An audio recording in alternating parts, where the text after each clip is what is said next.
네, 안녕하세요. 오늘은 그 저술 이야기 7번째 시간입니다. 음, 종이책으로서는 이제 마지막 그 저술이 되는데요.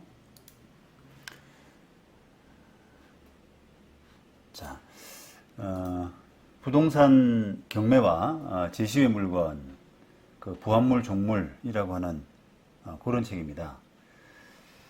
어, 뭐 한자가 많아서 뭐 약간 언뜻 보면 약간 중국 책 같기도 하고 느낌이 좀 묘한 느낌인데 어쨌든 이게 제시의 물건 하니까 이게 도대체 뭔 뜻인가 한글로도 언뜻 이해가 안 되는 뭐 그런 부분이 있죠. 그래서 부득이하게 이제 그 한자로 쓰다 보니까 제시된 이외에 제시 외 물건이다라고 하는 뜻이고, 그 다음에 부합물 종물도 이게 한자로 표현해야만 좀 정확하게 의미가 전달될 수 있겠다 싶어서 한자로 표기했습니다.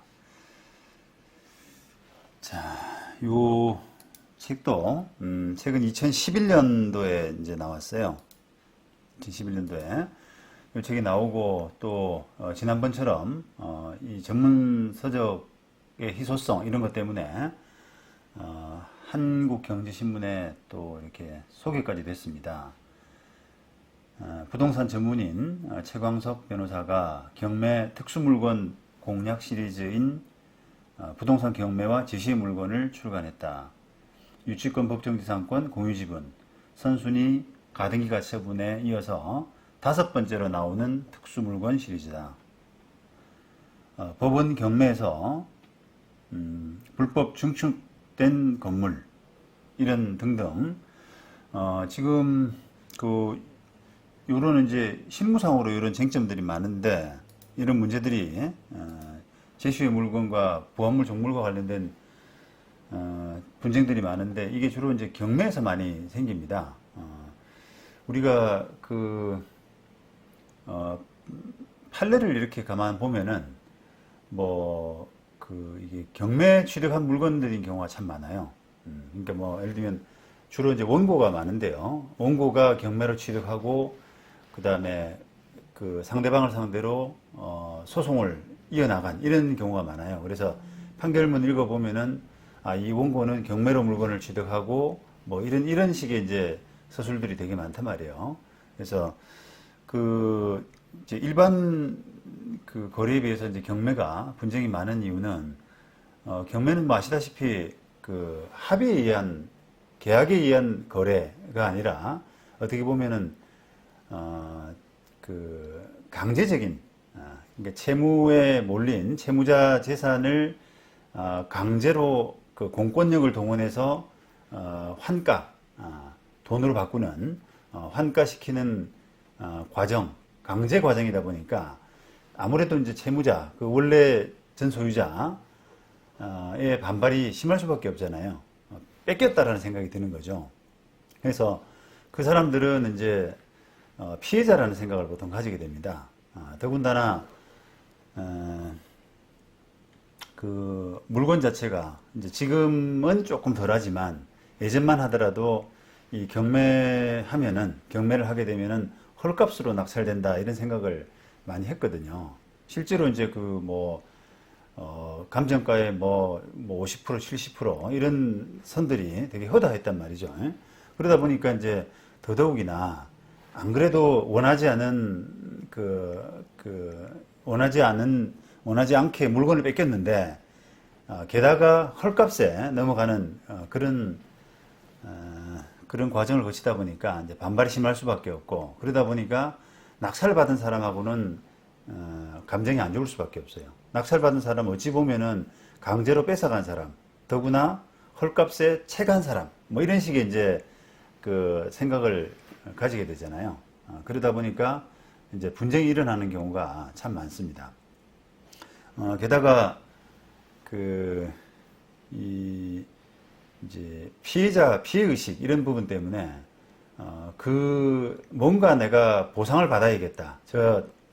나의 물건을 채간 사람, 또 헐값에 가져간 이런 사람을 상대로 해서 내가 뭔가 보상을 받아야 되겠다고 하는 보상 심리 이런 부분들이 크고 그 때문에 이제 어찌 보면은 자기의 좀 그 불법 행위를 정당화할 수 있는 다시 말하면 그 재판 과정에서 뭔가 거짓말하게 되고 그러니까 그게 이제 대표적으로 유치권 같은 것인데요.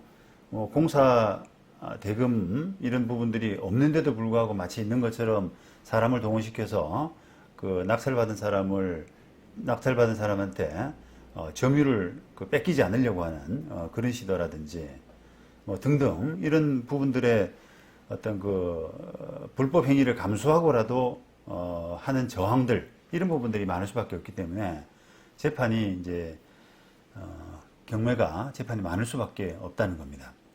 그래서 이제 판례도 많고 그런 부분을 이제 감안해서 제가 전문 서적 5권이 대부분 다 경매를 의식한 그런 책들입니다. 유치권, 법정지상권, 그다음에 공유지분, 그다음에 선순위 가등기가 처분, 그다음에 지금 소개해드린 경매와 제시의 물건 이런 책들이죠. 그래서 이제 그런 그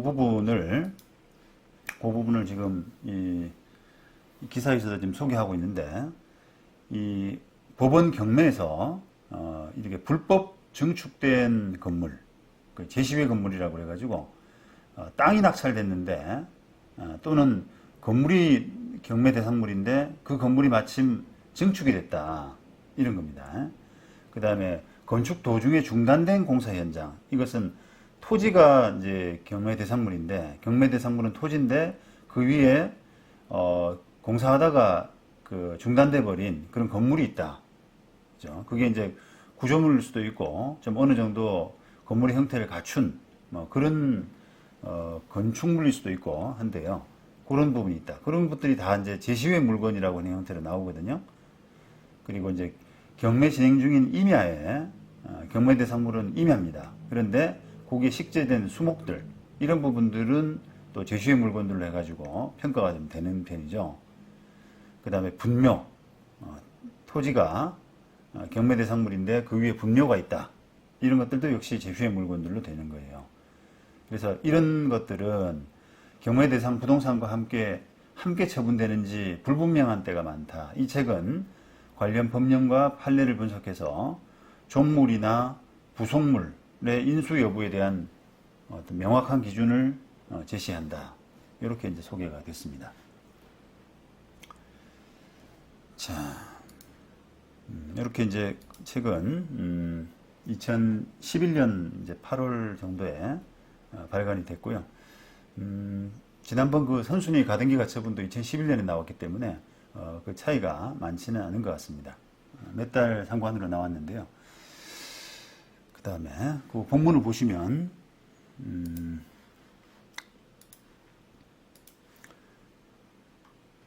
대략 그 목차만 좀 짚고 넘어가겠습니다. 제시외 물건과 부합물 종물. 우리가 이제 경매에서는 그냥 제시외 물건이라고 해가지고 이야기를 하는데 법적인 어떤 분쟁, 평가 이런 부분은 그게 부합물이냐 아니면 종물이냐 그런 것으로 이야기가 되거든요.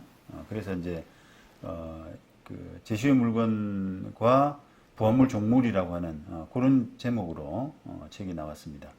제시외 물건이란 게 무엇이냐? 그 다음에 이 제시외 물건은 결국은 법적으로는 부합물 종물의 여부를 이야기하는 것인데 부합물 종물이라는 것은 또 법적으로 어떤 요건을 갖추고 해야 되느냐 그런 이야기. 그 다음에 부합에 관해서 그 토지에 부합됐느냐 안 됐느냐 이런 사례들. 그 다음에 건물에 부합됐느냐 안 됐느냐 하는 사례들. 그 다음에 그러니까 건물이 있는데 기존 건물이 증축이나 개축된 이런 사례들. 그 다음에 기존 건물의 상부로 증축된 사례, 기존 건물의 측면부로 증축된 사례, 뭐 이런 식으로 조금 세분화해서 사례를 나눠봤습니다. 그 다음에 기존 건물에 건물이 아니라 각종 설비가 이렇게 부착된 사례들. 그 다음에 종물 내지 뭐 종된 권리 이 부분에 대해서 그 쉽게 말하면 이제 만약에 어떤 시골 집이 경매가 됐는데 거기에 이제 등기 안 된 화장실 같은 거, 옆에 집에 붙어 있는 화장실 같은 이런 부분을 대표적으로 이제 종물이라고 하거든요. 그래서 그 종물의 그 요건, 독립한 물건이어야 되고 주물의 상용, 항시 이용하는 그런 뜻입니다. 주물의 상용에 공하여질 것. 아까 화장실이 그 대표적인 예가 되겠죠. 그 다음에 주물과 종물은 모두 동일한 소유자에 속할 것. 이런 요건이 필요합니다. 그 다음에 종물 여부가 문제된 구체적인 사례. 그래서 종물이 동산인 경우와 부동산인 경우. 그 다음에 종된 권리인 경우. 이렇게 했고요. 그 다음에 이 편에서는 그 제시의 물건에 관한 경매 과정에서의 쟁점 이야기입니다. 적절한 감정평가와 조사. 제시의 물건이 만약에 부합물이거나 종물이라고 하면은 기존 물건하고 같이 소유권이 넘어가게 되지 않습니까? 그렇다면 적절한 이제 감정평가를 해야 되거든요. 그래서 그 감정평가 주물에 같이 얹어가지고 같이 감정평가를 해서 팔아야지만 그게 이제 올바른 구조가 되지 않겠습니까? 왜냐하면 주물의 낙찰과 동시에 종물 또는 뭐 부합물 이런 소유권이 같이 넘어가니까 그 종물이나 부합물에 대한 감정평가도 같이 이루어져야 되겠죠. 그 다음에 제시의 물건과 일괄감정. 그 다음에 제시의 물건에 관한 낙찰 이후에 이제 법적 쟁점. 네, 소유권을 취득하느냐가 가장 중요한 쟁점입니다. 이게 우리가 경매 과정에서 이제 그 제시의 물건, 부합물 종물이라고 보이는 이런 이제 부합물 종물이냐 아니냐라고 이렇게 판단해야 될 그런 물건들이 이제 보이는데, 예를 들면 증축된 건물을 예를 들어보죠. 그럼 그 증축된 건물이 부합물이냐 종물이냐 이런 부분을 이제 따져서 그게 부합물이라고 만약에 판단된다라고 하면은 감정평가를 같이 해줘야 되잖아요. 그러면은 그렇게 해서 낙찰이 되면은 그 낙찰 받은 사람은 소유권을 반드시 취득하느냐. 왜냐면 그 감정평가까지 받아서 그 대금을 내고 샀지 않습니까? 근데 이제 반드시 그런 것은 아니다. 왜냐하면 경매 그 법원에서의 그 어떤 부합물 여부, 종물 여부 이런 부분에 대한 그 판단은 일흥의 판단이거든요. 그래서 그게 나중에 재판에서 문제가 돼가지고 예를 들어서 이제 그 증축된 건물의 소유권을 놓고 그 소유권 뭐 확인 소송 이런 소송이 벌어졌을 때 나중에 재판을 해보니까 그 증축된 부분은 부합물이 아니더라 이런 판단이 나는 경우가 왕왕 있단 말이에요. 그러면은 그 소유권 취득은 못하는 것이고 대금은 내고 샀지만 낙찰자는 대금은 내고 샀지만 소유권 취득은 못하게 되는 것이고 하는 그런 결론이 되거든요. 또 반대의 경우도 있고요. 부합물이 아니다라고 해서 감정평가도 안 하고 거기에 대한 대금도 안 내고 그냥 샀는데 나중에 재판 과정에서 낙찰된 이후에 재판 과정에서 부합물이다 또는 종물이다 이런 판단을 받아서 그냥 공짜로 취득하는 경우가 있습니다. 역시 이제 마찬가지로 경매법원의 판단이 절대적인 판단이 아니라 그게 일흥의 판단이기 때문에 경매 과정에서 뭐랄까요, 대략의 여러 가지 어떤 뭐 탁상 감정, 탁상 판단 이런 식의 대략의 판단에 불과하기 때문에 그게 종국적으로는 다른 판단이 내려질 수가 있습니다. 그래서 이제 그 낙찰된 이후에 그런 분쟁이 생기고 또 경매 법원의 판단과 다른 그런 판단이 종종 나기도 합니다. 그래서 이제 소유권 취득 여부가 가장 중요하죠. 그래서 그 부합물 종물이 아니라고 보아서 소유권 취득을 부정한 사례도 있고요. 또 반대로 부합물 종물이라고 보아서 소유권 취득을 인정한 사례, 이런 사례들을 그 사례별로 조금 이야기를 했습니다. 그 다음에 배당 문제와 뭐 부당이득 반환 이런 문제들 그런 기준들을 해서 내용을 좀 적었습니다. 네.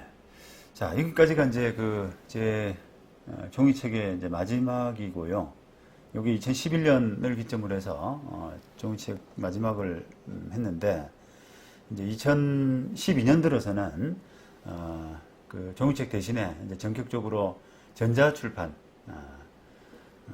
전자 파일로 해서 만들어 가지고 그냥 무료로 인터넷으로 배포하는, 주로 이제 제 홈페이지 통해서 배포를 했는데, 그리고 그 당시에 이제 좀 그 전자 출판의 붐이 일어서 그 뭐 교보문고 같은 경우도 있고 뭐 여러 가지 이제 대형 서점들도 그런 전자 파일 형태의 그런 출판들, 이런 부분들 방법도 다 채널 열어놓고 있었기 때문에 저도 이제 그런 출판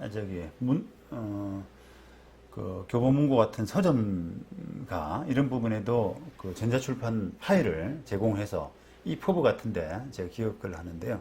이퍼브 같은 회사 통해서 이제 그 전자 파일 형태로 정식으로 변환해 가지고 그 서점 통해서도 배포가 됐습니다. 물론 이제 그 제가 홈페이지 통해서 이렇게 배포하는 것처럼 당연히 가격은 무료로 했기 때문에 여러 가지 이제 긍정적인 효과가 저는 많이 거뒀다고 생각을 합니다. 그 부분은 다음 시간에 자세히 좀 설명드리도록 하겠습니다. 감사합니다.